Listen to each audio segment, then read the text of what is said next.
Can we upset more people a little bit? You already. Maybe we'd have to try. No. Can we? Can I ask you to elaborate? Because my intuition was that you would be a supporter of something like cryptocurrency and Bitcoin because it is Oh, fundamentally emphasizes decentralization. What do you? So can you elaborate on yeah. Okay, look. your thoughts on Um, Bitcoin? I it's kind of funny. I wrote. I've been advocating some kind of digital currency for a long time, Hmm. and when Bitcoin came out and the original paper on blockchain, my heart kind of sank because I thought, oh my God, we're applying all of this fancy thought and all these very careful distributed security measures to recreate the gold standard. Like it's just so retro, it's so dysfunctional, Yeah. it's so useless from an economic point of view. So it's always and then the other thing is using computational inefficiency at a boundless scale as your form of security is a crime against the atmosphere. Obviously, a lot of people know that now, but we knew that at the start. Like the thing is, when the first paper came out, I remember a lot of people saying, "Oh my God, this thing scales. It's a Yeah. carbon disaster," and I just like I'm just mystified. But that's a different question than when you asked, can you have a cryptographic currency or at least some kind of digital currency that's of a benefit? And absolutely, and there are people who are trying to be thoughtful about this. You should, if you haven't, you should interview Vitalik Buterin sometime. Yeah. There are I interviewed people. him twice. Okay, so like there are people in the community who are trying to be thoughtful and trying to figure out how to do this Yeah. better. It has nice properties though, right? So the one of the nice properties Uh, is that like government centralized, it's hard to control. And then the other one to fix some of the issues that you're referring to, I'm sort of playing devil's mhm. advocate here. Is there's Lightning Network, there's ideas how you build stuff on top of Bitcoin, similar with gold, that allow you to have this kind of vibrant economy that operates not on the blockchain but outside the blockchain and uses Bitcoin for like checking the security of those transactions. So Bitcoin's not new; it's been around for a while. Yes. I've been watching it closely. I've not seen one example of it creating economic growth. There was this obsession with the idea that government was the problem. That idea that government's the problem. Let's say government earned that wrath honestly. Because if you look at some of the things that governments have done in recent decades, it's not a pretty story. Mhm. Like after uh, after a very small number of people in the U.S. government decided to bomb and landmine Southeast Asia, it's hard to come back and say, "Oh, government's this great thing." But then the problem is that this resistance to government is basically a resistance to politics. It's a way of saying, if I can get rich, nobody should bother me. It's a way of not having obligations to others, and that ultimately is a very suspect motivation. But does that mean that the impulse that the government should not overreach its power is flawed? Well, I mean, what I want to ask you to do is to replace the word government with politics. Like our politics is people having to deal with each other. Yes. My theory about freedom is that the only authentic form of freedom is perpetual annoyance. All right. So annoyance means you're actually dealing with people because people are annoying. Yeah. Perpetual means that annoyance is survivable, so it doesn't destroy Yeah. us all. So if you have perpetual annoyance, then you have freedom. If And you that's don't, politics. that's politics. If you don't have perpetual annoyance, something's gone very wrong and you suppress those people and it's only temporary, it's going to come back and be horrible. You should seek perpetual annoyance. I'll invite you to a Berkeley City Council meeting so you can know what that feels like. What perpetual feels like. But anyway, so freedom is being the test of freedom is that you're annoyed by other people. If you're not free. If you're not, you're trapped in some temporary illusion that's going to fall apart. Now, this quest to avoid government is really a quest to avoid that political feeling, but you have to have it. You have to deal with it. And it sucks, but that's the human situation. That's the human condition. And this idea that we're going to have this abstract thing that protects us from having to deal with each other is always an illusion. The idea, and I apologize, I'm overstretched to use the word government.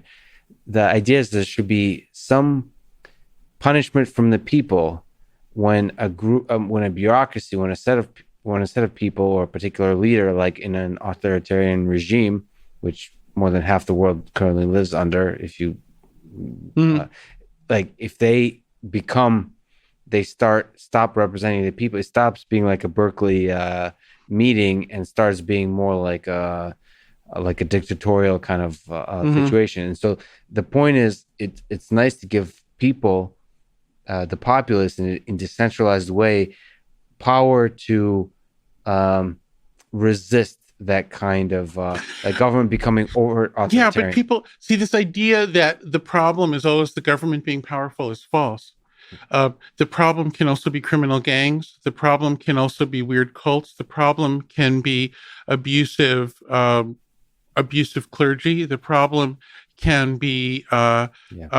infrastructure that fails. The problem can be poisoned water. The problem can be failed electric grids. The problem can be um, uh, a crappy education system Yeah. that makes the whole society less and less able to create value.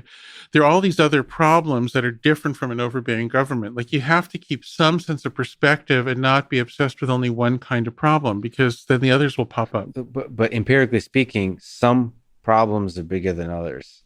So like some groups of people, like governments or gangs or Has companies, lead to are more. you a U.S. citizen? Yes. Has the government ever really been a problem for you? Well, okay. So first of all, I grew up in the Soviet Union. Well, and actually, Yeah, my wife did too. Yeah, so that. I have seen, Yeah, sure.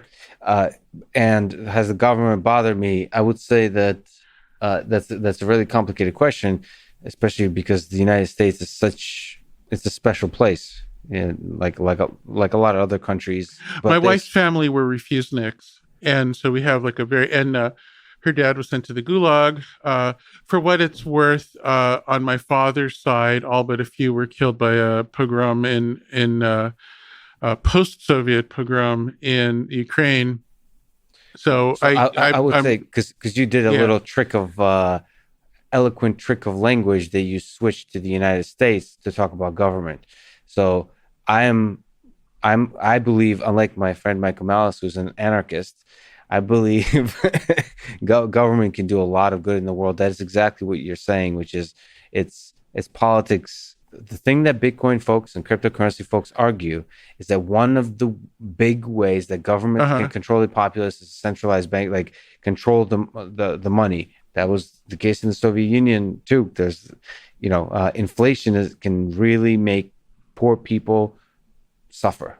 And so what they argue is this is one way to go around that power that government has, of controlling the monetary system. So that's a way to resist. That's not actually saying government bad. That's saying some of the ways that central banks get into trouble can be Right. resisted through So decentralized so let currency. me ask you, on balance, today in the real world, in terms of actual facts, do you think cryptocurrencies are doing more to prop up corrupt, murderous, horrible regimes, or to resist those regimes? Where do you think the balance is right now?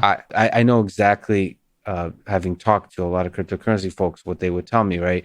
I It's hard. I don't. No, no, No, no. I'm asking it as a real question. There's no way I to know the answer there's perfectly. no way to know the answer However, perfectly. however, I gotta say, if you look at people who've been able to decode blockchains, and they do leak a lot of data, they're not as secure as is widely thought. There are a lot of unknown Bitcoin whales from pretty early, and they're huge. And if you ask who are these people, um, there's evidence that a lot of them are quite not the people you'd want to support, let's say. And I just don't like. I think empirically, this idea that there's some intrinsic way that bad governments be will be disempowered and people will be able to resist them more than new villains or even villainous governments will be empowered. There's no basis for that assertion. It just is kind of circumstantial. And I think in general, Bitcoin ownership is one thing, but Bitcoin transactions have tended to support criminality more than productivity. Of course, they would argue that was the story of its early days. That now more and more Bitcoin is being used for legitimate transactions. But That's the difference. I didn't say for legitimate transactions. I said for economic growth, for creativity. Like, sure. I think what's happening is people are using it a little bit for buying. I don't know. Maybe somebody's companies make it available for this and that. They buy a Tesla with it or something. Yeah. Investing in a startup, hard. It might have happened a little bit, but it's not an engine of productivity, creativity, and economic growth. Sure. Whereas old-fashioned currency still is. And anyway, I think I'm pro the idea of digital currencies. Sure. I'm anti the idea of economics wiping out politics as a result. I think they have to exist in some balance to avoid the worst dysfunctions of each. In some ways, there's parallels to our discussion of algorithms and cryptocurrency. Is you're pro the idea, but it can be used to manipulate. You can be used poorly by aforementioned humans. Well, I think that you can make better designs and worse designs. Sure. And I think, the thing about cryptocurrency that's so interesting is how many of us are responsible for the poor designs because we're all so hooked on that Horatio Alger story on I'm going to be the one who gets the viral benefit. Way back when all this stuff was starting, I remember it would have been in the 80s, somebody had the idea of using viral as a metaphor for network effect. And the whole point was to talk about how bad network effect was, that it always created distortions that ruined the usefulness of economic incentives, that created dangerous distortions. But then somehow, even after the pandemic, we think of viral as this good thing because we imagine ourselves as the virus, right? We want to be on the beneficiary side of it. But of course, you're not likely to be.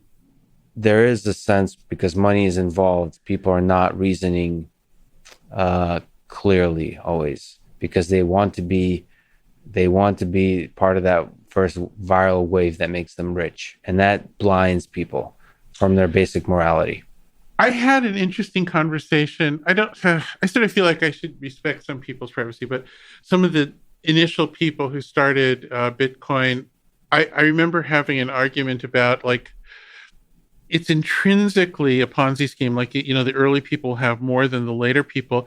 And the further down the chain you get, the more you're subject to gambling-like dynamics, where it's more and more random and more subject to weird network effects and whatnot, unless you're a very small player, perhaps, and you're just buying something. But even then, you'll be subject to fluctuations because the whole thing is just kind of as it fluctuates, it's going to wave around the little people more. And I remember the conversation turned to gambling, because gambling is a pretty large economic sector. And it's always struck me as being non-productive. Like somebody goes to Las Vegas and they lose money. And so one argument is, well, they got entertainment. They paid for entertainment as they lost money, so that's fine. And Las Vegas does up the losing of money in an entertaining way, so why not? It's like going to a show. So that's one argument. The argument that was made to me was different from that. It's that, no, what they're doing is they're getting a chance to experience hope. And a lot of people don't get that chance. And so that's really worth it. Even if they're going to lose, they have that moment of hope and they need to be able to experience that. And there's a very interesing argument. That's so heartbreaking, because I've seen that. I have that a little bit of a sense. I've talked to some young people who invest in cryptocurrency, and what I see is this hope. This is the first thing that gave them hope, and that's so heartbreaking to me.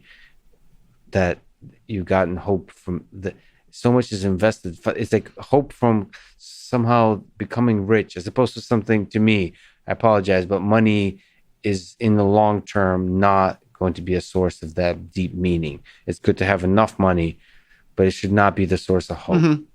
And it's heartbreaking to me how many people it's a source of hope. Yeah. You've just described the psychology of virality, or the psychology of trying to base a civilization on semi-random occurrences of network effect peaks.